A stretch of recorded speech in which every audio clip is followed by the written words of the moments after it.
Hi నమస్తే, welcome to Myra media. నేను మీ కేవీఆర్.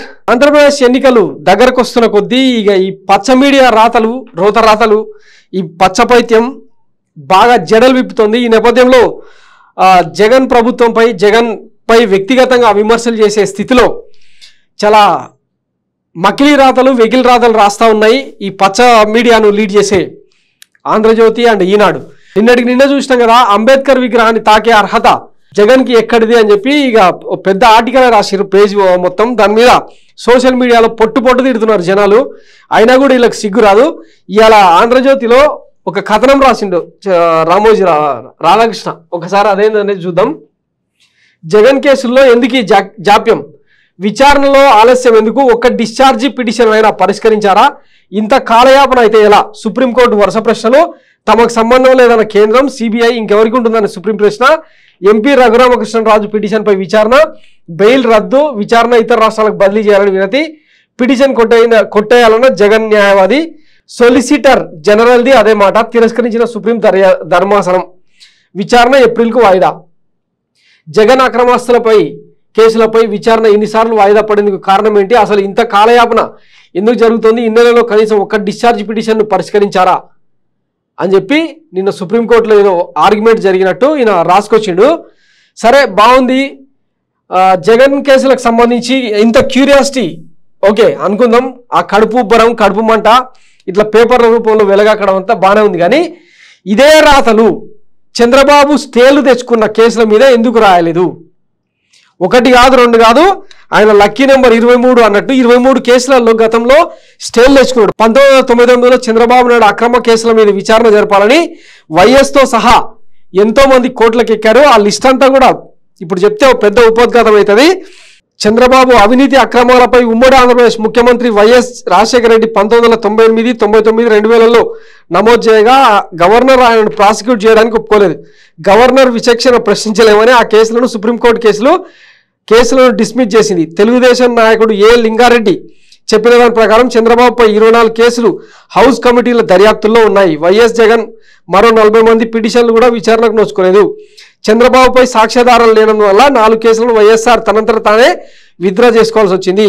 ఇది ఒక కేసు అయితే 1999లో చంద్రబాబు కుటుంబ ఆస్తులపై ఆర్థిక అత్యవసర పరిస్థితి, ఫైనాన్షియల్ ఎమర్జెన్సీ, ఆస్తుల బదలాయింపు, ట్రాన్స్ఫర్ ఆఫ్ ప్రాపర్టీస్, అక్రమాస్తులు, డిస్ప్రపోర్షనేట్ అసెట్స్ అనే కేసుల మీద వైఎస్ఆర్, షబ్బీర్ అలీ, కృష్ణ, పురుషోత్తమరావు, నంద్యల్లయ్య, పిట్ల కృష్ణాలు సంయుక్తంగా పిటిషన్ దాఖలు చేశారు. అక్కడి నుంచి మొదలు పెడితే బీజేపీ మాజీ రాష్ట్ర అధ్యక్షుడు కన్నా లక్ష్మీనారాయణ, తర్వాత లక్ష్మీ పార్వతి సహా ఇంకా చాలామంది పేర్లున్నాయి. డిఎల్ రవీంద్రారెడ్డి, పద్మనాభం, పిఆర్ రెడ్డి, సుధీర్ కుమార్, ఎన్వి రామరాజు, దానం నాగేందర్, ఏరాస్ ప్రతాప్ రెడ్డి, అంబడి సుబ్బారావు, ఏ సాయి ప్రతాప్, అరుణ కుమారి, సురేష్ రెడ్డి, జీవన్ రెడ్డి, ఆనం వివేకారెడ్డి లాంటి వాళ్ళందరూ కలిసి ఎన్నో కేసులను పిటిషన్లు ఫైల్ చేశారు. కానీ వాటన్నిటి మీద అప్పట్లో ఆయన కేంద్రంలో చక్రాలు తిప్పుతుండే కదా, సుప్రీంకోర్టులో ఆయన నాటిన కలుపు మొక్కలు ఇవన్నీ ఉన్న తరుణంలో ప్రతి కేసు కోర్టులలో తేలిందంటే దానికి సంబంధించి ఈయన ఏదో సూపర్ పవర్ లెక్క, అంటే ఆయన స్థాయి వ్యక్తిని విచారించే అర్హత ఈ న్యాయ వ్యవస్థలకు లేదన్న కోణంలో స్టేలు తెచ్చిపెట్టుకునేటోడు. వాటి మీద అంటే మళ్ళా రిపీటెడ్గా కోర్టులలో ఆర్గ్యూ చేస్తుంటే 2019లో ఆయన మీద ఉన్న కేసులన్నింటినీ వాదించాలని చెప్పి సుప్రీంకోర్టు ఆదేశాలు జారీ చేసింది. ఒకటి కాదు రెండు కాదు 23 కేసులు.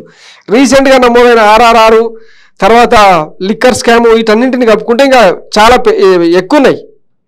ఒకసారి ఆ లిస్టు చదివే ప్రయత్నం చేస్తాం మీకు.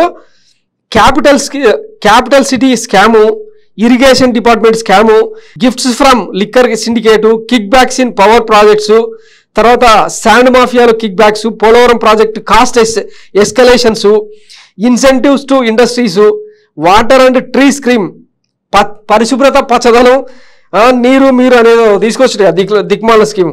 ఇట్లాంటి వాటన్నింటిలో కూడా స్కామ్కు పాల్పడ్డాడు Chandrababu Naidu. Benefits from abandoning EPC method, fibre optic grid contract, తర్వాత వాడల Chandranna scheme, wastage of funds of Godavari పుష్కరాల, bribes of Pattiseema lift irrigation project, corruption in AP Genco thermal projects, nomination works in irrigation department, land in throw away price to a friend in Nara Lokesh, తర్వాత gift to Balakrishna son in law, benefits to contractors in Vamsadhara project, తర్వాత coal imports స్కామ్లో kick backs, solar టెండర్స్లో అక్రమాలు, తర్వాత additional panchayat in Galeru Nagari and Avuku projects, Kuppam branch canal works, తర్వాత lands to NTR trust 2 జిల్లాల్లో సంబంధించిన అక్రమాస్తుల కేసు, gains from support to minister who masterminded the cotton scam, kickbacks from barytes mines baryte mines allocations, money made from Chandranna gift scheme, land gifted to Galla family, open cheating in Guddumarri, additional cost of Nellore barrage. ఇట్లా చెప్పుకుంటూ పోతే కొన్ని వందల కేసులు చంద్రబాబు మీద మోపబడ్డాయి. మరి వాటి మీద చంద్రబాబు కేసుల్లో ఎందుకు ఈ జాప్యమని ఇదే బాలకృష్ణ ఎందుకు రాయలేదు? ఇవన్నీ పక్కన పెడితే 2001లో తెహల్కా అనే ఒక పేపరు, ఒక ఇన్వెస్టిగేటివ్ జర్నలిస్ట్ పత్రిక రాసిందనమాట. 2 ఎకరాల నుంచి 2000 కోట్ల ఆసామి దాకా చంద్రబాబు ఎదుగుదలకు సంబంధించి పిన్ టు పిన్ రాసుకొచ్చారు. అప్పట్లో స్విస్ బ్యాంకుల్లో ఆయన దాచిన డబ్బు, స్విట్జర్లాండ్లో ఆయనకున్న హోటల్స్ వివరాలు, ఇవన్నిటినీ రాస్తే అప్పట్లో పెద్ద సంచలనమైంది. అక్కడి నుంచే చంద్రబాబు అక్రమాల మీద పెద్ద ఎత్తున దేశవ్యాప్తంగా చర్చ జరిగింది. అప్పటిదాకా అంటే ఇన్ఎవిటబుల్ చంద్రబాబు అనేటోడు అజేయుడు అన్న ముద్ర ఏదైతే ఉండేనో అదంతా తుడిచిపెట్టుకుపోయి చంద్రబాబు అనేటోడు అవినీతికి పుట్టిన బిడ్డ అని చెప్పి అప్పటి నుంచే మొదలైంది ఆయన మీద ప్రచారం. ఇప్పుడు ఆయన ఏదో పత్తిత్ అయినట్టు జగన్ ఒక్కడ అక్రమాలకు పాల్పడ్డట్టు ఈ రాతలు, విషపు కూతలు ఇంకా ఎన్ని రోజులు భరించాలి ఈ ఆంధ్రప్రదేశ్? అయినా మీ పిచ్చి రాతలతోన జనం మైండ్ సెట్ మారుస్తారనుకోవడం ఎంతవరకు కరెక్టు? ఈ రాతలే కనుక నిజమైతే, ఇవే కనుక నిజమని జగన్ నమ్ముంటే 1,00,000 కోట్ల అవినీతి అని కొన్ని లక్షల సార్లు మొరిగి ఉంటాయి. మరి అయినా కానీ 2019లో జనం ఆ తీర్పు ఎందుకు ఇచ్చారు అన్నది ఒక్కసారి మీ కింద నలుపును మీరు గమనించుకుంటే ఈ రాతలు ఉండవు. 2019 నుంచి ఈ 24 దాకా జగన్ పాలనలో ఏ ఒక్క అవినీతి అక్రమ కేసైనా తేలిందా కోట్లలో? మీరు రాసుకోవడం తప్పిస్తే ఎక్కడైనా ప్రూవ్ అయినా ఏం లేదు. ఒక బట్ట కాల్చి మీదేసుడు, మకిలి అంటించుడు, ఇక దాన్ని మీరు నిరూపించుకోవాలని చెప్పుడు తప్పిస్తే ఏ ఒక్క కేసులో కూడా జగన్ను వెంట్రుగా కూడా బీకలేకపోయారు. ఇదే జేడి లక్ష్మీనారాయణ మొత్తం 1,00,000 కోట్ల అవినీతి కాదు, కేవలం 1,500 కోట్లకు సంబంధించిన అక్రమాస్తులను ఈడీ అటాచ్ చేసిందని చెప్పిండు. దానికి సంబంధించి ప్రాపర్ ఎవిడెన్సెస్ కనుక చూపిస్తే అవి కూడా రిలీజ్ అవుతాయని చెప్పిండ్రు. మరి ఏమైంది 1,00,000 కోట్ల అవినీతి? ఈ పచ్చ మీడియా తరీక ఎట్లుంటుందంటే అబద్ధమైనా సరే దాన్ని కొంచెం అందంగా చెప్పి ఇట్లా పచ్చపత్రికల్లో వచ్చేస్తే కథమిగా అది నిజమైపోతుంది అని చెప్పి నమ్మే బాపతగాలన్నమాట వీళ్ళంతా. వీటన్నిటికీ కాలం చెల్లిందన్న విషయం మీరు గుర్తించిన రోజు ఆంధ్రప్రదేశ్ ప్రశాంతంగా ఉంటుంది. సో ఇది మిత్రులారా ఆంధ్రప్రదేశ్ రాజకీయాల్లో జరుగుతున్న కుట్రకోణం. సో జగన్ చేసిన పాలన ఏంది, అందించిన సంక్షేమం ఏంది, ఇంటింటికి వచ్చిన ప్రయోజనం ఏందన్నది ఆలోచించి ఆ కోణంలోనే ఓట్లేయాల్సిందిగా విజ్ఞప్తి చేస్తున్నాం. ఈ పచ్చరాతలు, పిచ్చి రాతలు అసలు పరిగణలోకి తీసుకోకండి. ఎందుకంటే ఇవి టిష్యూ పేపర్స్ కూడా పనికిరావు. పకోడా పొట్లాలు కట్టుకోవడానికి తప్పిస్తే పెద్ద ప్రయోజనం లేదు వీటి వల్ల.